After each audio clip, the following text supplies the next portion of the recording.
Have you ever wondered how a massive company, a real giant in its field, manages to sail through a brutal economic storm? Well, today we're going to pull back the curtain on PT Ultrajaya.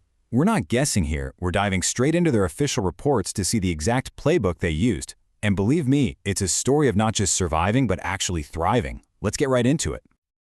You know, it really is the million-dollar question for any business, isn't it? When the economy gets choppy and your competitors are breathing down your neck, what's the difference between the companies that make it and the ones that truly excel? That is exactly the story we're going to unpack today. Okay, here's how we're going to break it all down.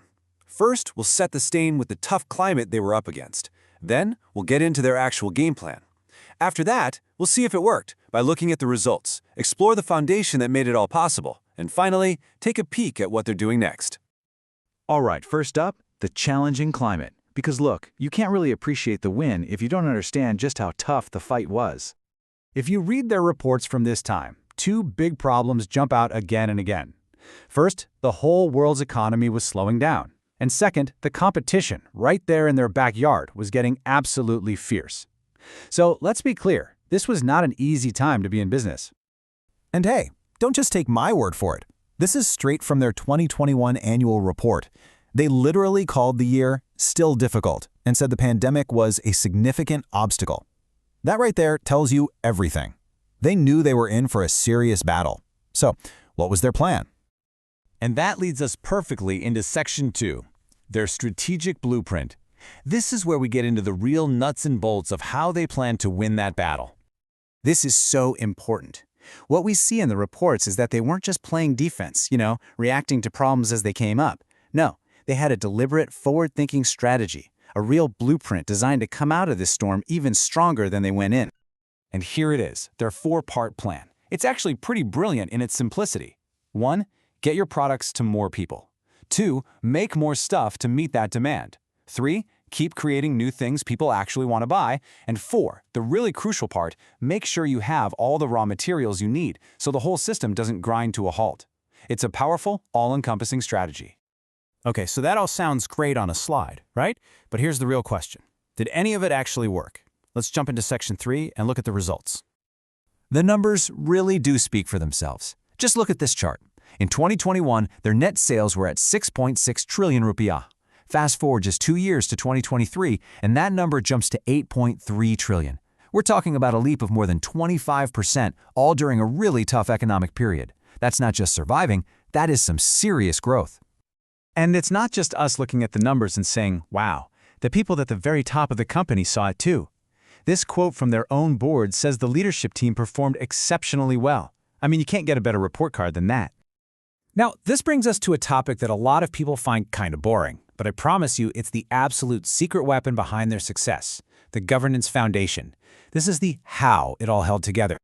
Think about it like this. You can design the most beautiful skyscraper in the world, but if you build it on sand, it's all going to come crashing down. Good governance is that solid bedrock foundation. It's what creates the trust and stability you need for any big plan to actually succeed. So let's quickly break down the key parts of this foundation. You've got the board of commissioners at the top, kind of like the supervisors, making sure everything is on track. Then there's the audit committee, which is like the financial watchdog, making sure all the numbers are right and everything's transparent. And then the internal audit unit is on the inside, constantly looking for ways to make things run better and more efficiently. It's a whole system of checks and balances. And another huge piece of this puzzle is their whistleblowing system. Basically, it's a formal, safe, and confidential way for anyone, an employee or even a partner, to raise a red flag if they see something wrong. It's a huge tool for keeping everyone honest. So you'd think a system like this would be busy, right? Well, get this. According to their 2024 report, the number of violations that were actually reported through this system was 0, a big fat 0. Now, that doesn't mean nothing ever goes wrong, but it strongly suggests they have a really healthy culture where problems get solved long before they need to be formally reported. But this story isn't just about what they've already done. They're not resting on their laurels. And that brings us to our final section, building for the future. And the big idea here is that all this work, all these investments, it's not just about bouncing back, it's about locking in their spot as the leader in the market for the long haul. This is a power move for the future. And we can see it happening in real time. This isn't just talk. A brand new warehouse just opened its doors this year. And next year, a massive state-of-the-art factory is scheduled to come online. These are huge, concrete steps that are going to boost their capabilities in a big way. So, what does this all really mean for them? Well, it means they're about to be able to make way more stuff. It means getting that stuff to stores and customers will be smoother and faster. It means they'll be way better protected if there's ever a shortage of raw materials. All of this adds up to an incredible foundation for even more growth down the line. So if we boil this whole story down to one key takeaway, it's this. Ultrajaya looked at a challenging situation and didn't just panic. They turned it into a clear, actionable plan.